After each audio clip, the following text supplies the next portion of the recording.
first series of the week for us, and obviously for the night, it's going to be an exciting one here. Again, Oblivion Force up against Rex Regum Keon Academy. We're going to be ripping through on Lotus Komodo. Konkmodo back in your ears, everyone. Shout out Soup. It's a pleasure to be here. Let's roll straight into it, baby. That's it, mate. RRQA Academy, of course, they're going to be starting on this defensive side. It was their choice. And the setup that I see right now for them, they're going to have a quick pivot in towards this C attempt from Oblivion Force where they need to. So they do have to be a little bit careful about that rotating door, as no one's looking at the pillars at the moment for RRQ. Just chilling for the time being. Nice little default. Sending the stealth drone out to have a little bit of a look-see, but they're actually going in very, very quickly here. All right, Kippo's going to find the opening. Let's get the paranoia out, tagged in very low. The salvo's going to make it a little bit awkward, but Utah able to find one back. What the hell? The salvos from Woody able to pick up two. That is insane. Complete turn of the tides here. Oblivion Force in the 2v3 Komodo. I know that they already used the fault line, but I didn't quite catch if Rhea on the relay bolt actually caught them. Whatever it was, or rather on the other side, Icy caught him. It's two from the salvos, kind of ridiculous. Still kind of crazy, isn't it? Where you've got a player advantage. Yeah, it's just stunned me up a little bit. It stuns me a little bit more than it stunned them. Yeah, I don't know, man. It seemed to stun them a hell of a lot. Oh, yeah, crazy. All right, so got to go for this, of course. Make their way back in. WhatASync's going to be able to have a little bit of a spot around. So they've got some decent post-plant positions, and obviously they're going to buy a fair bit of time. Maria's able to find one in the process. Getting onto that line, does narrowly miss the shot, but WhatASync's got to dive through. Maria going down on the shot, seeing what he can find. It does drop WhatASync. Should know exactly where Maria is, but it's going to be the close of the round. So Woody's dastardly little bunch of salvos isn't going to turn around for RRQ. Yeah, I mean, I would love to see how that actually happened, right? How you're getting two salvo kills off it, because there's no trap play coming in from behind. So unless there was a fault line or some sort of stun that I'm just missed, where's the guy on the radar? Caught next to Mound. Maybe it was a stun, not sure. But regardless, pistol round goes the way of Oblivion Force when they were in a 2 versus 3 post-plant scenario, right? Nats is caught a little bit lurking in the wrong spot, isolated, taken out in the 1v1. Force up going to be coming through for RRQA. So this round should be going Oblivion Forces, and they've actually chosen the path of least resistance at the moment. Not going to blame them. Always nice to just relax in a round like this, try work out exactly what happened in the previous. Locating targets. Stealth thrown in. Just trying to clear out tree here, get a little bit further information. Does actually manage to pull the rotate over. We're going to see Utah pick up that one onto Nats. So it's a good start here for Oblivion Force. As I said, just making sure that you're going to kind of 100% this round, right? For Oblivion Force, get the plant, hold a bunch of your weapons in the next round if you possibly can, which is not going to happen at the moment because we got one. One enemy remaining. Owie. Maria does get one back, but it's going to be a quick trade out as well. So WhatASync able to close that one. So pretty decent round in the end to set up for the bonus. Set up the Outlaw. Got a Bulldog. Happy days. Shouldn't be too bad here. RRQ still got a fair bit of work to do. Yeah, Woody building up towards the Armageddon as well is going to be a great thing if he's able to bring that one out. This sort of round though, Mitch, you do have to be careful in your investments, right? If you're going on to these lighter shields and there's an Outlaw in play for Utah, which was spotted, you're going to have to try and navigate these little choke angles a bit carefully, right? If he's able to just get on a line, playing a little bit more lurky for the team of Oblivion Force, he's going to kind of destroy you, so... RRQ are going to navigate that one. Some A control for them, normal combo utilities, but now it's going to be straight into B for Oblivion Force. Yeah, no holds barred. I really like this approach, obviously understanding that they're playing with a little bit less on the bonus, but Rhea does overextend the welcome a little bit too far, but they've called it. Completely pulling away from B, now cruising over towards C. They're trying to get control in towards the site. Kippo already up in towards position, doesn't quite spot Nats, but as they move into Waterfall, Utah able to open up that one. Icy getting the trade back very, very quickly, tapping away, drops another onto the Teo and a third. This is the way you got to play your Neon, all up in the grill, and the last one will be Anson, and Icy's going to pick up the 4K. Beautiful stuff, even pulling out the classic for the final frag of the round. RRQ with a relatively clean-looking bonus round on the return. Yeah, actually pretty cold with it for that one, pulling out the 4K. Got to say, Utah with the headshot of the Outlaw to get a kill on the flip side. That's the use case where your shields don't really matter in the grand scheme of things. That headshot will still get you. But more importantly, I guess, Mitch, it's just making sure a bonus round goes the way a bonus round should. Get a little bit of damage for the attackers there that are faced with that being their bonus, and for the defenders, making sure that you kind of you got a pass mark to go into the next round with a full buy up, which it's not the most glorious buy, I'll admit. A judge into icy, some lighter shields still present. Gonna have to try and force Oblivion Force into a bit of a spot of bother. Try and condition them into a spot that's a bit more favorable for you. Now that's going to be the C site of things, where the shear is at the front of the site. Yeah, Icy's got so much control, obviously, but again, it is a bit of a one and done, right? If he does get taken by Ute in the end, but giving up that full control, nothing towards Mound. Shear's been popped, so it does give a little bit of information as to where that Vise was at the beginning of the round. Drone actually not going to be able to spot out Ute either, so he's got a couple of moments to try and sneak on up, but eventually that will fade. Still got the Vice utility at the B side as well to assist Moria. Going up. Needed. This is where it gets a little bit sticky. Heard, sent in, destroyed. That actually kind of hurts for RRQ. Yeah, it really does. Hey, you know, baiting him into submission there, pulling it away, it just makes it so hard to defend a map like Lotus, right? So really good beginning here for Oblivion Force. And now with 30 seconds left, they've kind of got to get a bit of a wriggle on. Seems like it's going to be that fake over towards B. The Arc Rose does give a little bit of information away, but Maria's already in towards the side of C. That's going to be the first point of contact, but Yuta actually dropping Maria in the same process. So he's done really, really well to kind of bait and switch for Woody. He's moving in. Special delivery does manage to get the catch. Doesn't get traded out though. Woody still alive. Kippo does manage to take him down in the end. And thankfully for Oblivion Force, he's just going to be on the Zarp 1 on 3. And yeah, info off the back of that Arc Rose. So he's chilling. He's just going to have to get out of there. And that's another round for Oblivion Force. Yeah, really good positioning and movement around the map, I'll say, from them. Not gonna lie, right? You're popping out this utility, you're baiting out a bit of key pieces from RRQ Academy to get a good picture on how they're navigating this defensive round. Right, you find the Judge of Icy, you start to see some of this utility at the front of B, at the front of C, you pulp that one out, and then you just all group up together. And once Oblivion Force are kind of in the site, and you have the salvos from Woody thrown and missed on the timing, does make it a little bit difficult for RRQ Academy to get back in towards the site for any semblance of a retake. So really well done from Oblivion Force. That's 2 rounds that they're able to find, Mitch, 3 rather, which is already better in their last appearance on this. Oh man, as I said, I think it's a team that, you know, you want to succeed, right? Obviously, HKTW is a region with plenty of individual talent, but they always seem to kind of be falling behind when it comes to that team dynamic, right? Like lots of individual sharpness. Same with like Vietnam. I think it's quite similar, where you do have a bunch of like really, really awesome talents, but you know, whether or not maybe they're just not getting the practice that they need or the support that they need or whatever. But again, you know, it's definitely got some sharp individuals in here, so hopefully we do see some results out of them. But look at this approach straight in. Ria able to find one, but Icy, oh my god, cold-hearted indeed. Locating target. Definitely the way you want a little lesser buy to go. Not gonna lie, catch your opponents off guard. Icy's been pretty good at finding the forward control around Rubble so far, but this time his job's done. 3 kills. Now it's on RRQ Academy to just not drop this player advantage again. Yeah, man, Icy, right? You know, a couple of rounds, obviously, we've already seen where his impact either wins or loses them the round. So, no info there off the back of the Arc Rose. It's just going to be Utah walking outside mid.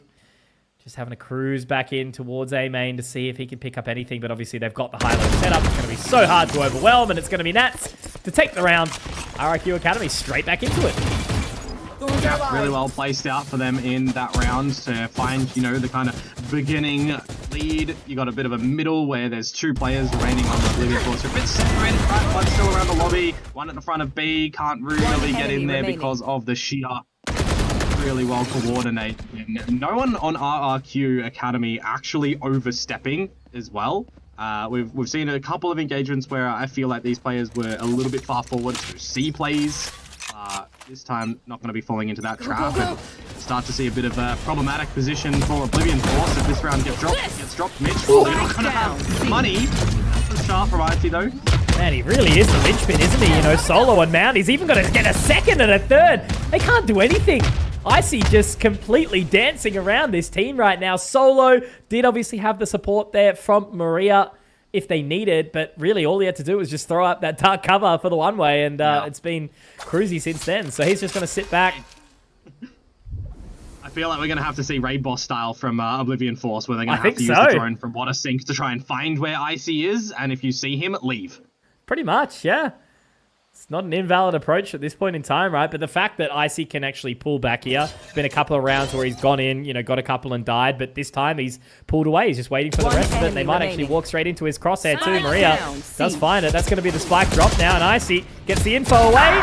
And there's a classic Neon bit of behavior, right? You got to be careful now. You don't want to be giving up a 1v5. Yeah, these are the situations which make you have a little bit of a think, don't they? Unfortunately for Utah, 85 30 HP. seconds left. No regen shields. In a sort of situation like this might not have been a bad thing to have at your disposal. I don't know if that water play would have been an earshot, but it doesn't matter because they hear the archers. And they just make the utility work. Doesn't quite connect, but okay, no, it does in the end. Special delivery must have just got the catch, so... Or unless it was the... Anyway, doesn't matter. Got the job done. The stun was there, and it was enough to close the round. But yeah, you've always got to be a little bit careful that you just don't run into that one man standing, right? I mean, the biggest thing I've been seeing lately is that the stunts are pretty cosmetic in this game. So many players in Pacific just get stunned, they hit the shot still, it doesn't matter. So I still get a little bit worried when when that's there. But as I mentioned, right, the economy isn't too crash hot for Oblivion Force in the previous round, and that's going to weigh its effects here. Eye to buy, Sheriffs, Fingers, 5 ultimates though. For them, and well, they're kind of fully leaning in towards Icy yet again. That's why they've got to be careful though, right? You know, Water Sink's already got the trade out. It's a recoverable weapon. Pretty important one. And as I said, you know, they've got the ultimates up. So if they do get the opportunity here, they might be able to do it. And that's another investment as well. Rolling Thunder thrown in to try and clear them out. I'm not really liking what RRQ are doing in this approach just yet, Komodo. Yeah, they're getting really hungry to keep Oblivion Force in the lobby. They'll recognize it's a bit of a lie to buy and that one of them would have pilfered the Phantom. You get the idea that they want to re-clear rubble pretty quickly. The Rolling Thunder will make them think a bit differently. And now, if I'm RRQ Academy, I'm thinking, all right, we've given them gun, play to our strengths. Sheer at the front of B that they haven't triggered, so that's safe. If they come to the C side itself, we've got Vice utility, we've got a Tavo there as well. Everyone's going to do a little bit of damage, and the Armageddon goes out as well. It's actually going to get the catch onto Anson, so not as stressful as I was thinking. Oblivion Force have managed to lock the members out as well. Spike still is in achievable of a position. Do have the Armageddon for what I think, but at this point in time, it's just no real bother going for it, right? You know, you just got to see what you can do damage-wise. I got the spike. Yeah. There's no real exit way that Oblivion Force are going to be winning this round. You kind of just need to go in and die as well with these guns. 10 seconds left. And I mean, ultimate investments from RRQ Academy, you do technically give over an ulti orb here. So it's not bad for RRQ to just make sure they are picking up the remainder of these kills, which they managed to do so. And RRQ Academy too, Mitch. They take the lead. Still, again, I don't mind the investment that Icy's making round after round, but losing your duelist at the very beginning is just a little dicey. So I do like it again, but they seem to be much more ready for it now. So if Oblivion Force are able to adapt to this and play off the back of the 4v5 with guns, could be a pretty big opportunity for them to turn the tides. Well, this time at least they're going to go into a little bit of a lackluster rebel setup. In terms of what RRQ Academy have to throw at them, right? Vice, utility, a change as well. Affected in the tree by the shear, a couple of forward vines to stave off anything, but on the other side of the map, it's some extreme aggression with the shear already being popped. Kind of incentivizes Oblivion Force to stay in towards this A site really quickly, which they can't. Yeah, they are absolutely locked in. This is crazy, and the Steel Garden was thrown out there as well, I do believe, so it's all kind of happening at this point. Getting into position, trying to force their way out now. Icy obviously already on this flank. Woody's got the information.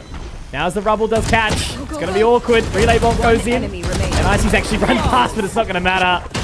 Woody with a big round with the 3k. Okay, yeah, these are the rounds where it makes me feel like, and again, for an Academy team, it's quite a statement. It just seems like we're watching, you know, Radiant play against, you know, Diamond, I suppose, in this sense. Like, from a confidence perspective, not an actual individuals in the game perspective. No. I had a sentence prepared that would have, You read my mind. Absolutely, you mate. You know where I'm coming from. Ranks don't matter, but the confidence is exactly the old... where it's coming from. Yeah. Mate, it's almost like I've casted with you for 8 years, dude. Yeah, a little bit. Hey, it's crazy. Absolutely crazy. Well, it was April 2018 that we started. So that's coming up to 7 years now. Close enough. Yeah. Pistols though for Oblivion Force now. A different look yet again for the device setup from Nats, which I extremely like. Making sure you're forcing your opponents to continue to invest early utility or sacrifice bodies to find the information. Just watching the clear now. Spike Great down. catch again. Not really going to be too stressed or overly worried, just purely on the basis that this is just the pistols. Kippo does manage to get one back. There's a little example of the stun damage, right? Utah left alone alongside Water Sink. They are split up. Door's going to open. Guided Salva's going to keep them away. But yeah, it's just looking really, really awkward. As I said, like, Oblivion Force can't get any space on the map. Like, the first 2 rounds and also the fourth, where they managed to pick up their third, looked pretty damn good. But ever since then, like, the last 4 rounds have just been decimation for RRQ Academy. And obviously, it's not looking any different here now as the Salvos just continue to force them 30 back. seconds left. Oh. Zara's going to find another, and yeah, that's basically all she wrote, really. Got the Vandal, I suppose. Utah peeking before the gun was actually fully equipped. A little bit risky, got to reel that one in, mate. Now it's just the 3 versus 1. You've already heard Water Sink starting to splash around the C site, and as Moria, you do not want to see him 10 seconds left. over-aggress and potentially lose the gun. Oh my god. Do it together as a team. Good stun. Teamwork. I am so far quite impressed at the, positioning and adjustments that RRQ Academy are throwing each round. They are just saying we're better in every single way, and they're not holding back. And I do respect that. I think, obviously, again, that'll be punished depending on what team you're playing against. We already know that RRQA have lost against Full Sense in this competition last week, so doesn't always work. But right now, it certainly is. Get what you fight for. An operator out on this defensive side now. Nats is going to be in control of that one, so he's got a lot more to do technically at the A site early if Oblivion Force managed to get in there relatively swiftly. Shame. Oh my god, what a shot! That's hard. Losing your Teho that early, right? I see, yeah, heading in. Uto at least ready for it this time. That does bring it back to a 4-on-4, but Woody's also been someone that's just massively impressive. And again, the utility. I'm loving this double up from Zara and Woody, right? That combination of the Teho and the Breach, it just makes it so damning, so hard to get away from. And, once again, we're left with just Anson and Kippo. Shear's going to get popped. Nats finds a third. It's just looking easy breezy, isn't it? Yeah, absolutely. I mean, just down to Kippo to see what you can do. And I'm thinking of the way I'm just looking at the radar essentially in this round, Mitch. And I'm thinking the positions that Nats is going on for this operator, right? Oblivion Force didn't expect it in the very first peak, just jumping up on towards the root there, being destroyed. But then every other kill that Nats has got is just on the back of his utility, right? When he's popping out the thorns, when the shear wall gets triggered. Dark Rose is available, ready to just pop and then get the kill. He's really liking this, and He is sharp, bro. To be able to find Kippo. My They've God. stunned him up after finding him, and the shot from the operator comes through. It's absolutely great, and I would expect none less coming from Nats, who, as we know, used to be like kind of a chambermaid. Yeah. Oh man, that's crazy. Just the tracking alone was just super impressive in that final kill. But yeah, I can't really summarize it any better outside of the fact that right now it looks like we're watching 2 very differently skilled teams, and I think Oblivion Force is, going to take that pause and decide on how they want to approach the rest of this, because they got to get their head back into the game, right? They are in the same competition. They're doing the same thing. They've got the experience behind them. They just got to get a little bit of a wriggle on and try to outplay what's coming at them. Yeah, for sure. I mean, this time out is definitely going to be one of them important ones as well to kind of figure out how the remainder of your attacking side is going to look. And I think that becomes a little bit more difficult because of RRQ Academy's just different game plan, right? They're changing it up almost every single time on this defensive side, and it really makes you guess what sort of utility you need to do in the mid-round. It puts so much more importance on a mid-round caller in these sort of scenarios to find out where the likes of your Vice on your opponent's team has put the shear wall, right? Where they've put the thorns, where they're playing. Is there an operator? Is there a sort of early trap play that we have to consider for Icy on this Neon? It makes it really hard for Oblivion Force at this attacking side, which, to be fair, you're running the same composition, right? So you should kind of know what a weakness would be if your game plan is going to be the same when you flip over. See if anything is different. Rhea already taking a hell of a lot of damage there as well. 30 HP. They are still going to continue to aggress. Health drone goes in, does get the information, and now Nats is in a really, really awkward one. He's going to be able to dodge the paranoia though, and he has saved that operator. He actually peeks in. Rhea all the way over. Didn't need to overextend that far. Plant goes down now. Still guard him for next round as well, when the guns should be back up for Oblivion Force. Oh my god! One is great, and they want more. They just keep going. They've got to try fight it, obviously, at the end of the day, but now they can just wait for it. Steel guard and pop. Icy gets one. Kippo does at least get one for a response, but obviously there's no weaponry left. Utah has to pull out the sidearm, and it's Nats with 3.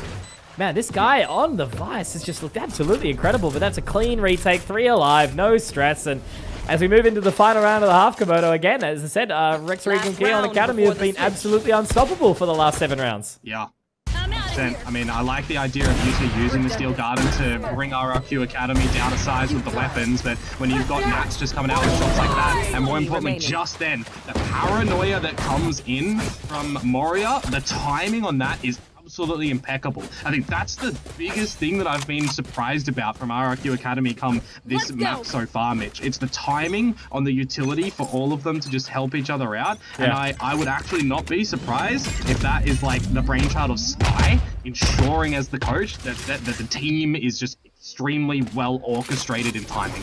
That for me is one of Sky's biggest strengths. I was going to say, they nerfed Sky as an agent, not as a coach.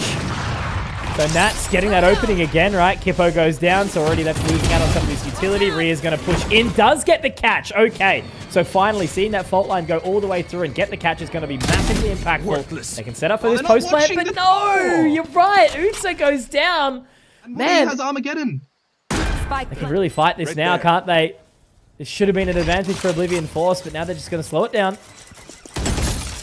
Yeah, get the information, send Icy a little bit early on, and then everybody was trying to ult to help each other. No way! He's got 2, and now there's an Armageddon. It might hit. No, it dodges. Doesn't go all the way. Now Wanasink has to play up close, and Icy's just got to go in and decimate him. Oh, man. What the hell is happening? I feel like, again, Oblivion Force are just nerfing themselves, man. RRQ Academy dominate there. I'm seeing it as RRQ Academy's mid-round decisions and early strategy being absolutely impeccable, to be honest with you. Like, they're not leaving many options for Oblivion Force. You got the first kill coming in from them, and it doesn't matter that Nats gets traded out, because when your opponents aren't watching the rotating door and aren't extremely ready for you to just kind of push towards the holes, right? Look at the timing that come through. Vandals in the mid-round, and they're just not giving Oblivion Force any space. That's why I'm excited for their attacking side as well now, because we need to see the sort of same adjustments from Oblivion Force already. Utah back at the C side. I'm looking in. Trying to clear that one. Shift, but already Icy in and aggressive. It's not going to matter when you're the solo into the site, when you do have a little bit of that support. Maria managed to get his way in. Rhea not able to connect with a shot, unfortunately, either. Icy with a second. There not even be a third in towards water. It absolutely will, and he can just continue to march on. Kippo does take him back in the end. We'll swap over for the dark cover going down. It's going to be a little bit challenging. I mean, look, Maria, maybe a little bit low. Dark cover to give some space, but this is where you can just capitalize, right? You know, take a little bit further advantage of that. Paranoia does go out. Going to force the salvo through, and as it all catches, Woody is going to be able to find that one. 4 alive for RRQ Academy. Is looking like it is all theirs, and with this being the selection of Oblivion Force, I can't help but feel what the rest of this series is going to be looking like. Yeah. I mean, I'm looking at the way that Icy's playing this Neon, and he's just not giving any respect. It kind of reminds me of like how Famous has been playing Neon and how Buzz has been playing Neon a couple of times in Pacific. It's like, if they know that they've got space and opportunity and a supportive cast behind them to set them up, you do not have to worry about any other angles, right? You spot an opponent, the team's ready to just completely destroy them. You see all the combinations of abilities they threw at Utah, right? How RRQ Academy were ready to just shoot them all out. Not even giving it an opportunity to play the round, right? And that time, obviously, Icy did have the support from Maria too, so Kippo does get one onto Woody, which is a pretty impactful pick, but again, with limited sort of weaponry, the salvos is going to force them straight off that plant, and Rhea does get another back. Okay, maybe there's a chance in here. Nats does manage to flip the wicket. Kippo now with the Vandal might be able to pick that one up. It does narrowly miss the shots, and Anson goes down after a quick one of the Maria. So RRQA, even though they are weak and they do manage to take the round through, and now it's going to be Oblivion Force heavily relying on this round here in front of them now to try and play their best crack at the bonus, but it's going to be tough. I'm kind of recognizing in the way that Oblivion Force are playing and adjusting. Give it to me. Now, why they weren't able to get a lot of rounds against Motive Esports. Yeah. It's like they can't stop a lot of this aggression. The timing of their own utility as a team is just a little bit lackluster. Yeah. That's, you know, I know it can be a little bit brutal me saying that, but sometimes... No, it's okay, man. Like, just objectively, right? At this level of competition, it's punishing, right? You can't not adapt. You have to be able to react on the fly and approach a different opponent. You know, it's just like, obviously, when Paper X first started taking over the world, no one knew how to play against that. And it wasn't until teams started to adapt to the quicker style is where they were able to start punishing them. And now they're in a bit of a weakened phase, I guess you would say. A bit of a weakened phase? Yeah. For another day, hey? Okay, opening. A little bit of damage. Rhea is going to get caught off and has to try slide around, keeping away. The aftershock will go through. Anson, no, awkward. Icy able to take that one down and jumping, might even get another. Rhea also taken. It's all falling apart for Oblivion Force. It's left on a Water Sink and Utah to see what they're going to be able to do, and they're moving it quickly. Will open the door. The dink, no! Water Sink goes down to Woody. All left onto Utah to try and be the hero. Komodo does get some info onto one of these players, but the special delivery will slow down. The Arcros is there. It's not going to matter, though, because Woody's going to deny, and it could very well be a 13-3 here, as Oblivion Force are going to be, well, broke. Yeah, puppeted a little bit around the map, it feels like, there for Woody by the team, because he's just taken the secondary fights there. And I don't really mind it, you know. I was thinking all of this utility going around the tree, but the fact that the members of the Oblivion Force squad still trying to shoot through the dark cover at the exit of the tree into sight, they didn't recognize the gap that RRQ could just jump across to the site, right? You've got the flashpoint that's thrown out by Anson when they're already kind of in his face. A bit of a disconnection and realization for Oblivion Force there. Cover going out. Alrighty. Last-ditch effort, right? Final defenses. We get a little bit of a slow up there. Maria now with the paranoia, but the overdrive's going to be popped here. Icy's going to make his way in as quickly as possible. Finds one blind and a second and a third. Oh, Icy! Who needs a heat pack when this man is just marching at ya? Incredible stuff from Icy. This man is going to need plenty more to push him back, right? One enemy remaining. That's all the way through into mid. Utah, last person standing. And yeah, well, Komodo, when you see the man running away for dear life, away from the inevitable. It's just done. Yeah, I think there's just going to be plenty of people going at you, right? They know exactly what they've done, and RRQ Academy, well, let's just say they've earned this one. Yeah. Guns blazing. But I would like to not continue to be called half-day con cannon, so maybe a third map would be nice, bros. Let's see how we go. Oblivion Force, RRQ Academy on Haven. I mean, the core of the agents that these teams are running, like 4 out of 5, is pretty much the most common, right, across all of the teams in all of our partnered leagues. Like, there's 10 teams exactly that are running these exact comps as well.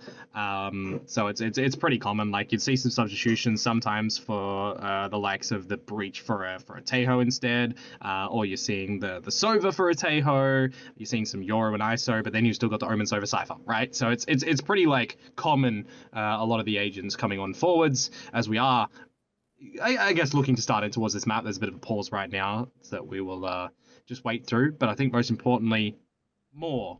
We need to see more from Oblivion Force if we want to try and get to that third map, because we know the 3-map style for RRQ Academy, how they were coordinated. They are going to find the gaps. They are going to make it hard for you to find some space of comfort.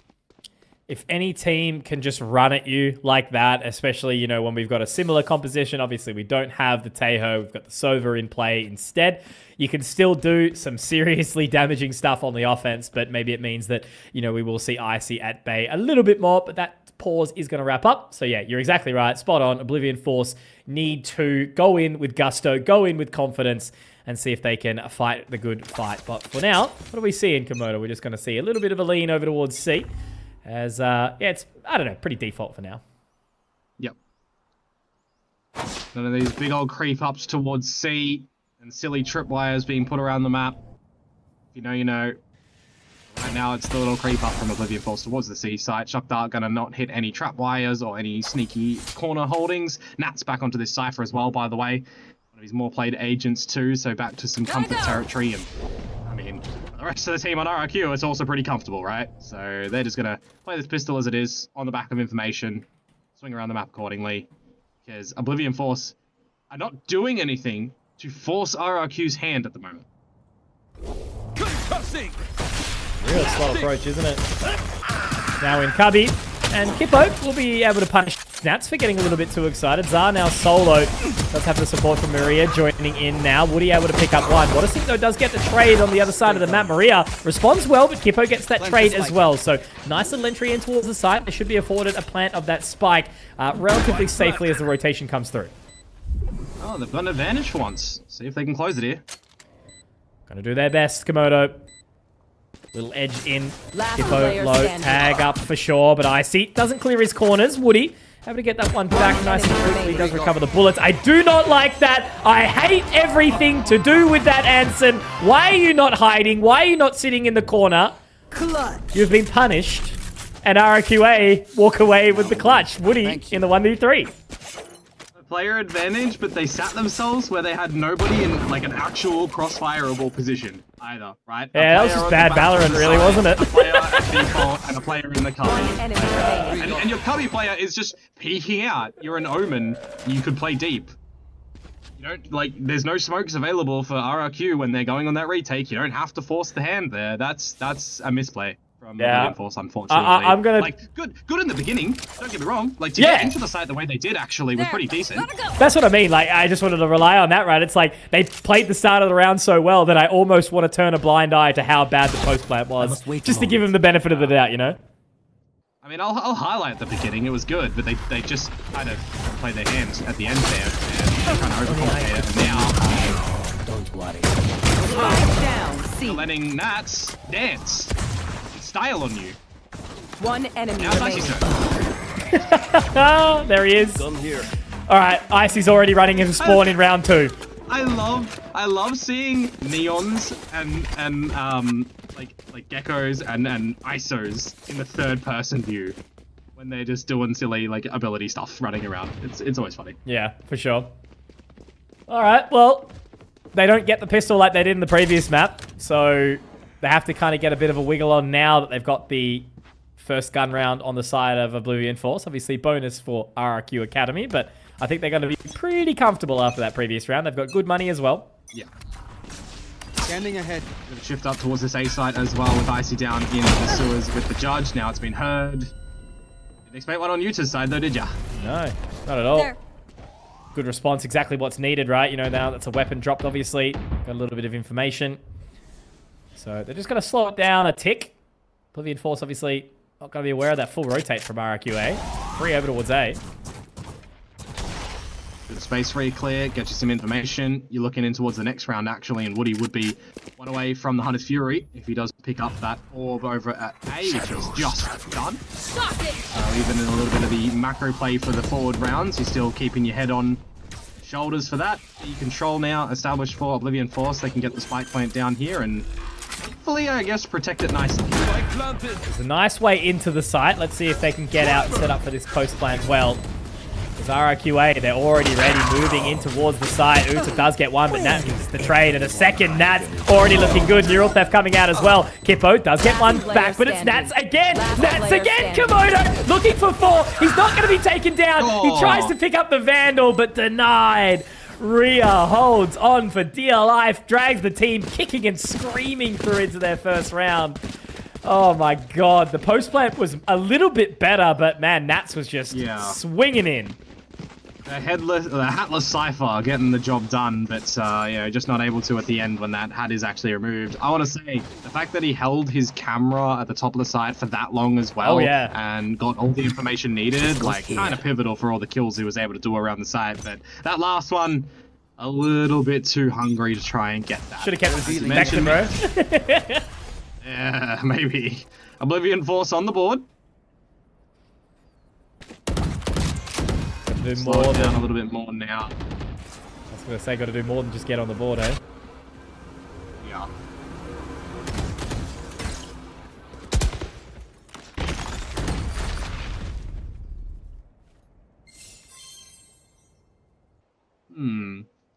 Let this one kind of simmer and settle for a little bit. Changing of utilities. Flash. God, that's awkward. Really tricky for Utah now. Going to be flushed into Oblivion. Pardon the Force here. 4 versus 5, and Anson obviously low in this exchange too. Icy's just got to sit inside that dark cover. 2 of them down. Going to give him some safe passage out back towards the site too. So yeah, RRQ Academy, they leave with an effective entry. Again, it's going to be onto Rhea to try and find some control towards B. Will he make the call for the rotation though? Well, there's the information. See what you can do on the back of that one, but of course for Oblivion Force, they still want to go towards this A site. Grabbing the orb on a contact play is actually going to give the information to RRQ Academy, who do have 2 members here. They're just sitting still, aren't they?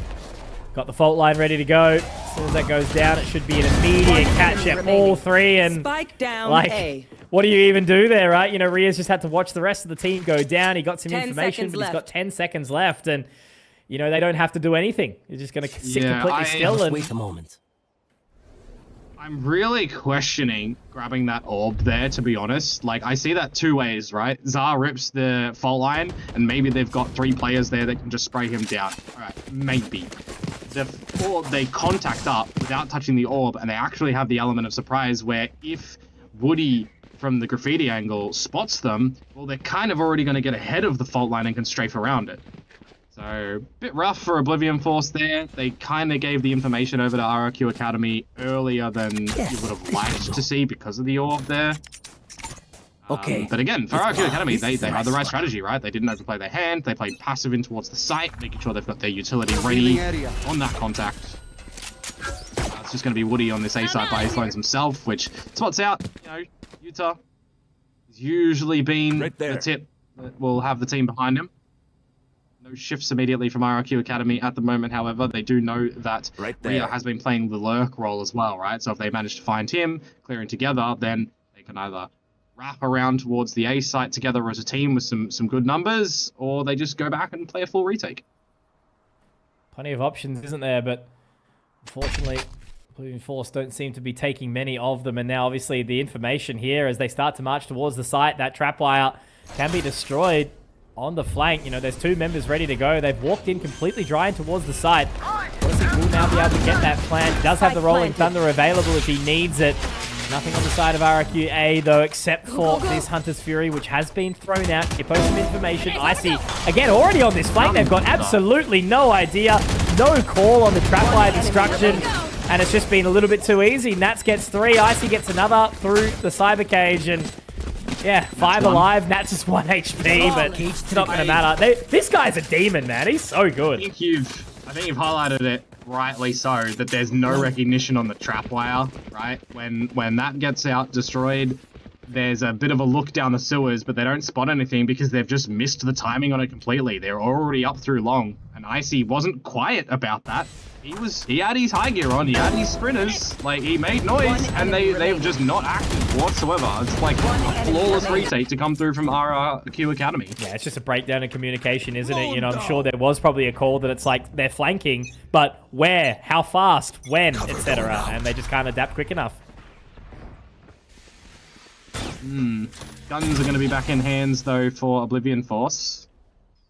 Trapwires not needing to be recalled or anything because they're actually over to the C side. I love this 4-player trap towards middle at the moment for RRQ. Get your breach stun ready on the back of your camera contact, and you send out Icy to go shooting. Go! He is so Need the sharp. stun. That's They still do it. It's so rip good. the head straight off the shoulders, and now they kind of feel like they're pushed into a bit of a gap, aren't they, right? You know, Utah can walk straight in, but obviously the trapwire being destroyed. Now they've got some information. Walking in, Icy gets 1. He's got so many more ahead of him. What do you even do there, man? Icy is just slipping around. Very Darby of you, Icy. Yeah, this is not holding mate, back, being very self-sufficient with your team supporting you. You hit the nail on the head. That's what this is reminding me of, right? This is Danby versus Full Sense in that lower bracket final that I sat on the floor and cried after because of how much of a stomp it was. That's what I'm feeling right now. We had fun though. That was a fun series. We had a great day. We had a great day. I just wish there was more Valorant to commentate. But no, Nongshin made sure that wasn't going to happen. Well, he's going at it again. This time, the little boy that could. The Sheriff gets the job done. The Bucky not so much, but you're still looking for the challenge. Someone's brought out a Hunter's Fury in towards the mix. Kippo, I don't really know if I like that one. No. I mean, he does get Maria somehow, but again, it still feels like this round's just a failure because Nats is just ADS, tapping away, happy to sit in the scan, and, you know, just get as much information as possible. This is where it's aim diff, right? You know, you can just hold straight down. You are that confident that it's like at the point where it's almost seen as trolling now, but it's not in any way. It's just, we want to finish this game as quickly as possible, decimate them all, not give them a single chance back in, and show the rest of the teams in the competition. Exactly. It's like, hey, guys, we're really good, and this is what happens to some of these, you know, long tenured teams like Oblivion Force. Yeah. I mean, you know, if they want to get in towards Ascension and have teams be fearful of them, they need to kind of have some dominating performances, right? They did technically already lose to Full Sense in a 3-mapper, so they want to bounce back very cleanly. Full Sense, obviously, a team we're going to be watching later tonight up against the Mongols too. So that'll be an interesting one on this Group B matchup. We'll go back to Group A tomorrow night as well for some more Thai action. Up against SG and the Philippines. So Ria, ready for IC this time, but Maria, obviously always there in tow, does get the trade, but Nats finds Utah in the exact same time. Kippo does get it again though, so we're back to a 3-on-3, but the flank is already there as well. Yeah, I'm thinking more importantly, WaterSync has a Rolling Thunder available if they can try and bring this one out where required. They're off the site completely. Time off the spike, but Anson caught a little bit lacking there on a Moria, and now it's the advantage for RRQ. Yeah, this is awkward. I mean, obviously they've got it planted for Link, right? But they are going a little bit too far. They're overthinking it. I don't know. I'm trying to sort of get my head around this right now. You're exactly right. Rolling Thunder's there. Aftershock's available. It should be absolutely fine. Can't get it to half tick yet, so I think this should very well be a round where it's A-okay, but he's onto it. Okay, he's dropped. But it has to be a round where it's completely solo for WaterSync, right? No! Is that... I think he's got it. There's time. Yeah. Change of plans. Yeah. Oh, they got man. Right back on the spike immediately. There, unfortunately, Kippo needed to do a little bit more. Like the way that the dominoes are falling in that round for Oblivion Force, the fact that Moria gets the kill on towards Anson, they lack, you know, smokes to be able to put at the front side of the choke to stall them. You've got then your shock darts or a dart lost as well. And then the reliance on that sort of situation is kind of having a bit of an eye on the spike. If you want to get your Aftershock in and you're Rolling Thunder, you need to make sure that you've already taken away enough time off the clock. And Oblivion Force just didn't do that. I think they've won, like, one post-plant. Which is just crazy. So isn't it the two diffusers on... Anyway, it's just that lack of control that they're finding, right? Anson, here we go, does get one. Icy alive, though? Okay, alright. They clearly heard me talking smack. Much better approach now. But they've got to convert here. Nats is still alive. Walking onto Utah, turning the wrong way, finding that one. Now Woody keeps him entertained. Great angle. Nats sharp for Kippo and Ria. Will make it work. And there we go. A round conversion at the most important of times. But again, this map, right, a little bit more attacker-sided, so Oblivion Force need to get this advantage moving immediately. Yeah, RRQ Academy that time caught with their pants down just a little bit. Oblivion Force too quick, catching them off guard, and having a crossfire set up at the end there as well, most importantly. Nicely done. Big shift already for RRQ Academy. You want to get up close in my face? Well, I'll challenge you at an extremity with an operator straight away. Recon should come out from Woody over at A. Icy will go down sewers, and he's got a lot of bodies there that can potentially challenge him. It's just if he gets into his face with the judge, and that's not going to happen, right? That's very readable on how that one plays out. Very John Olsen of you, Icy. I see you. Up in the grill, able to find that one down sewers nice and quickly, and Yeah, look, Utah, unfortunately, really still just trying to make this judge work, but it's not quite clearing what they need. Woody gets the info. But look at that from Icy, just that level of awareness, still watching over towards the Cubby side. And now he does get the spot. Utah punished, and now Icy can just run on in. Overdrive popped, and it's all left on to Rhea, who will be taken down. 5 alive, completely flawless. And yeah, man, again, you know, it's just another round where RRQ are just able to hold the W key and just completely dismantle their opponent. I mean, Woody buying all the information with the recon data in the beginning of the lobby. You get the opening pick with the operator there. Watersink is called out after using the aftershock.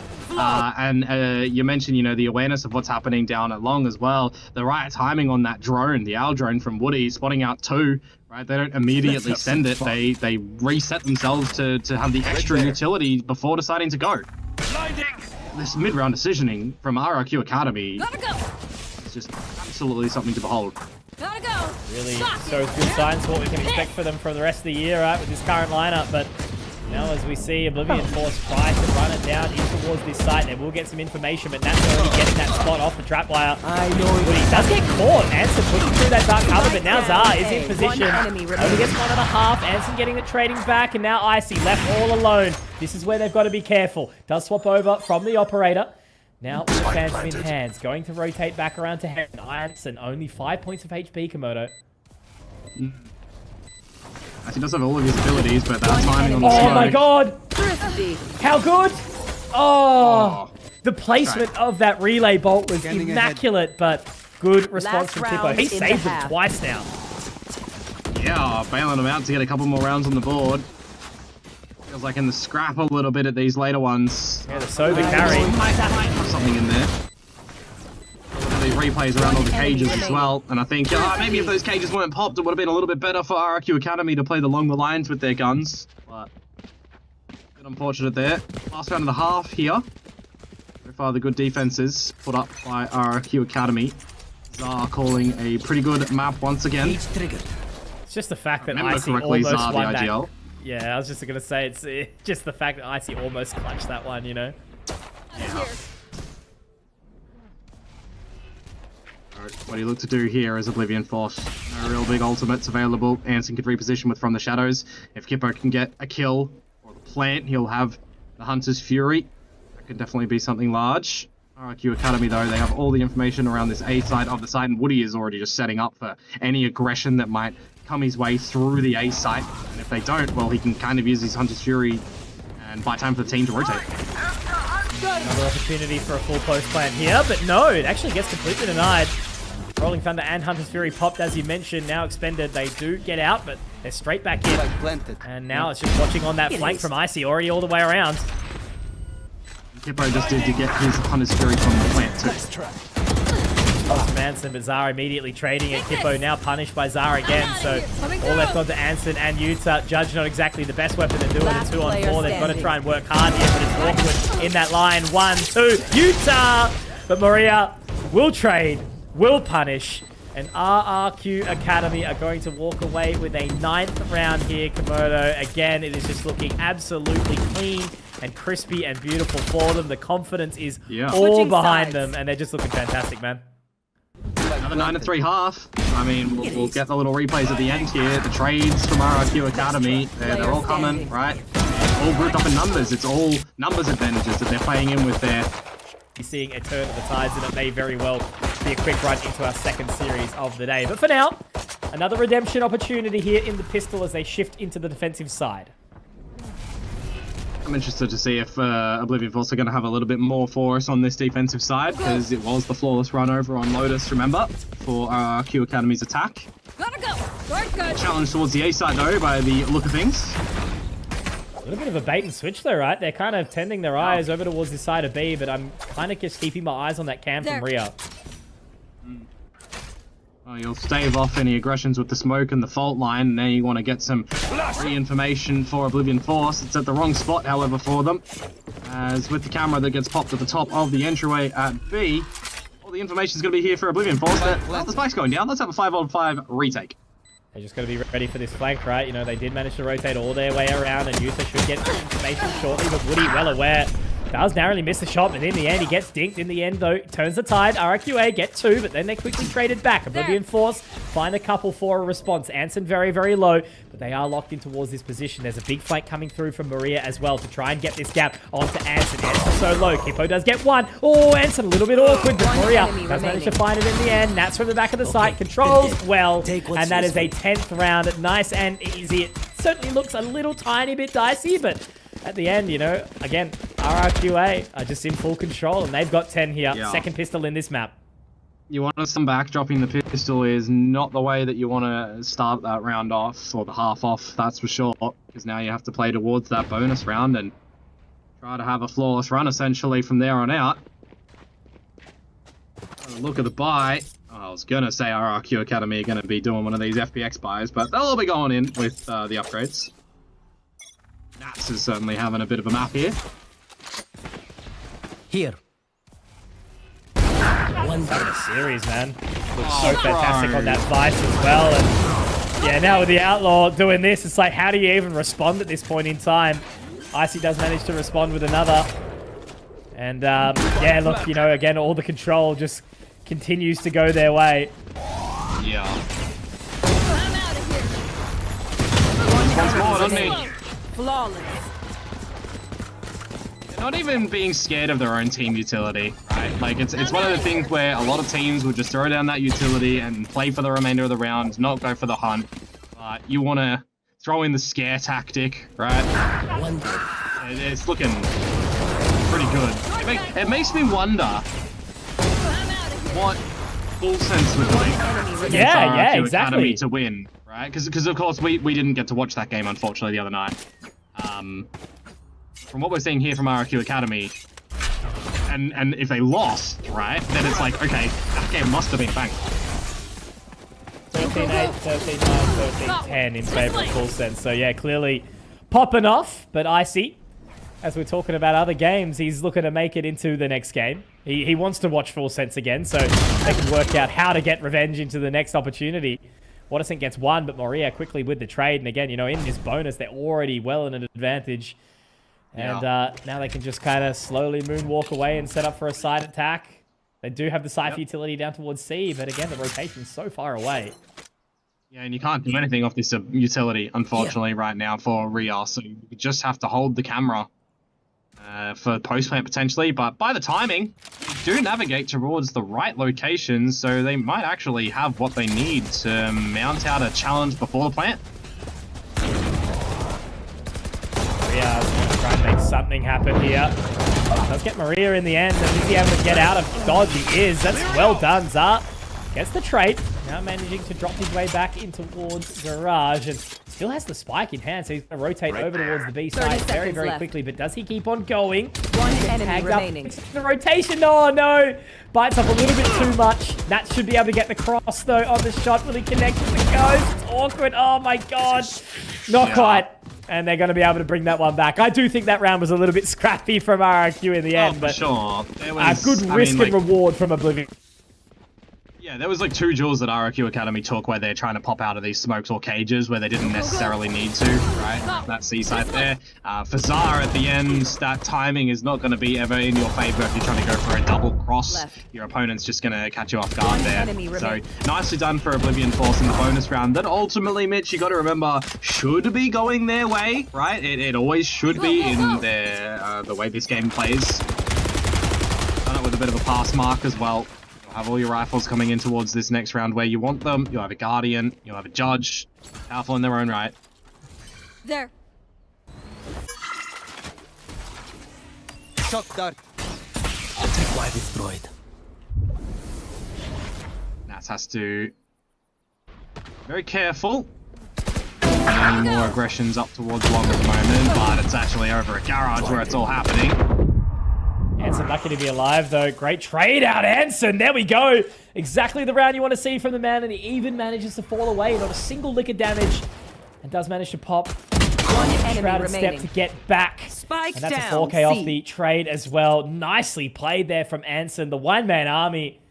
Great control, and now, unfortunately for Nats, he has a hell of a long way to go. Spike dropped a complete mile away. Yeah, you're not going to be able to win this one, I would assume. Unless you somehow navigate 4 1v1s. All of your angles on how you're going to reclaim the spike are kind of a little bit gone. Money is looking to be 30 a bit of a seconds fickle left. thing for RRQ Academy as well. You can say the same for Oblivion Force. So any exit kills, we kind of need 3, to be honest with you though. There's 1.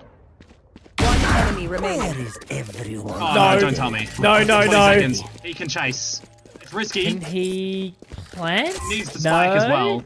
10 If he seconds can left. plant, Neon, they might give him it. Oh, go, go, go! Shifting, have he's retrieved the shifting. spike. Nah, no time. He grabbed the camera. Oh, hang on! If he clears! Oh my god! If he didn't camera and just full risked it and grabbed the spike, he would have had to stick it. Where Anson, you would Bro, assume, would either challenge and maybe lose or wait for the post. Just to add context to that, Anson got the 4K solo and still had to ace in a 1v5. If that's by not like around... half a second, not even. Oh my god. If there was another like 1 second on the clock, you could have a little shuffle step from Nats there and potentially win that. Ridiculous. Still, well done in some way, shape or form for Oblivion Force. Nice round, guys. Oh god, alright. Let's see what can happen, because Watersing's able to at least find one. I mean, they're investing, obviously, just off the back of the pistols here, so Oblivion Force are getting a couple of rounds. Just gonna throw this one out there, RRQ Academy. Be a little bit shaken after that one. I don't know. Can't tell if they've switched it to J4. It's just all falling apart a little bit. Nats does get a good one, but Utah gets the quick trade. So only one going down in the round there for Oblivion Force. But again, you know, money's not really a topic of discussion. They need the rounds.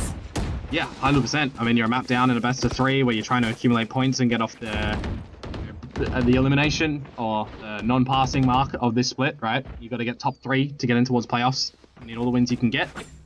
It's a little bit different towards top 4 as well, right? So take a little bit of a how do you do here. Have a chat. RRQ Academy, Sky can get in and maybe settle the team a little bit. Their aggression has been stopped a little bit more this time. The scrap battles have knocked on their favor a little bit more, so it's one of these just go back to what we know kind of moments, really. Yeah, I think Sky's just pulling him into check here. It's like, guys, listen, we've got better things to do. Let's just close this game out. Yeah, we've You got don't want to keep it dinner going. to go grab. We've got some review. Yeah, legit. Sky's going to sit there and say, guys, I'm going to make you review every single round you just lost by throwing, so it doesn't happen again, right? That's very Pilsky of you. Yeah, listen, after spending plenty of years casting alongside Pilly as well, you get into that mindset of what it's like to have a coach brain, right? Understanding how you need to beat with some of these players when they lose that mental. But anyway, back to guns. Ultimates kind of clinching up. Zara and Maria not too far away from theirs. Definitely feels like for Oblivion Force, though, Mitch, we need individual moments of brilliance for this team to pull something together, whereas RRQ's recipes are more team-oriented. Yeah, well, when your biggest round is Anson getting a 4K, like, completely solo, blind, flash, stunned, everything, and then you still almost lose that round, well, Yeah. Slow and steady, though, for RRQ this time. Spot out onto Woody at the cubby, but it's this garage duel that I'm more worried about. And that's why not able to best this judge at close proximity. They've done well there. Utah has really been investing into this judge, round after round. Obviously quite common to see on that Neon, thanks to Danby. But as it's all working out, that's great opening picks. I mean, they've still got some free site control here over towards A. Yeah. Playing a very passive approach is Kippo. Speaking of Danby, no one does the Bucky like Danby, but he's run away from that lately. Yeah, understandably. 30 Few seconds left. changes. Yeah, he also went away from the Neon and that Waylay agent, the one that we don't really like too much. Overextension from that. Seems a little bit more difficult for RRQ Academy now in a post. There's definitely an opportunity where Oblivion Force do put this one apart, right? They've just got to make sure that they do retake correctly. Uther on the flank. Would he? Oh, he's caught reloading. It somehow still gets the shot off Komodo, but he would now have to clutch out a 1v4. He does get another shot. Nah! My opera career will start soon. Stuns are cosmetic. I tell you time and time again. It's silly. In the grand scheme of things, it doesn't matter because Oblivion Force still got the round. What is this game, bro? That's all I can say. This is just chaos. Lightning in a bottle, I think I'll put this one down to. Because look, Enemy down. Imagine we get the like Oblivion 100 Force reverse sweep. I mean, 11 is all they get, right? One map and 11 rounds is all they get. Yeah, of course, of course. Well, let's see. I mean, they're slowly, chipping away at these rounds, right? Little by little. Yeah, I don't know what's Feels happening. like- Camp RRQ, right? Yeah, if they have one big round though, right? They get that point. Ultimates can be used and then they should be re-available on the next gone time. down. Yeah, it might happen here. What a six position, overextension. It all starts to fall apart. They're They've just really literally, angry. okay, yeah. They've just run straight in one by one, haven't Every they? one of them ran one at a time into the Yeah. site. Spike planted. I will say, Icy has been decapitated a lot more this map on sliding around. Yeah, they've punished him a bit more. Like that one, he literally ran it down into Kippo, and Kippo got the Yeah. frag, obviously. Right But here. that's a much better round from RRQ. And it's just crazy. And this is why I say lightning in a bottle, right? It's a game where it actually started to get a little bit more competitive, a couple of good rounds, and then RRQ all of a sudden just win an absolute lights Match out point. to get 12. Nats was really smart there, holding the operator that they might want to try and re-get. I'm a little bit disappointed that they didn't upgrade that Stinger with the other Vandal that was on the floor there. But anyways, This should do. what can you do? You're on map point. You've got 5 of them to try and convert. That's what you took out of that. Yeah, the ultimates as well, right? I just mentioned that that's the sort of round that they could utilize them when they're not at a full purchase. Because that's just above a thrifty round that they won, right? It wasn't an a thrifty, but it was nearing it. That's almost at 30 kills. And last map, Icy was on 26. So Nats actually got more than Icy did in the last map, believe it or not. I'm now a Nats fan. I mean, I was back in the alter ego days, but I'm back. Mate, Europe Nats never left, never stopped. Yeah, no, that's true. But this is Nats 1. This is Nats 1, that's true. Exactly. Is Nats going to win, though? That's the question to be I'd had. hope- If you I'd continue hope so. to, if you continue to go to this A site, you'd have to contend with some Cypher utility. These are the kill trips. Off your feet! Banking on a smoke to go heaven if you want to try and get this graffiti kill, which he is given. Where is everyone? The kill trip. Yeah, great Kill trap. trips are good. They missed the Rolling Thunder completely. And now the Rolling Thunder to trade out. So they're going to completely flush them away from the site, but they've overlooked Maria, which is a little bit of a rough position to be in. Don't know why you're just jumping out of heaven on that one. Shock down. Definitely not. A little bit overzealous, but they're going to just narrowly drop again. They do make their way in, and yeah, look, they're kind of just going one by one, aren't they? Anson now has to try and clutch it out, but it's not going to happen. Does narrowly miss that shot there. Woody was there to trade irrespective, and that's RRQ Academy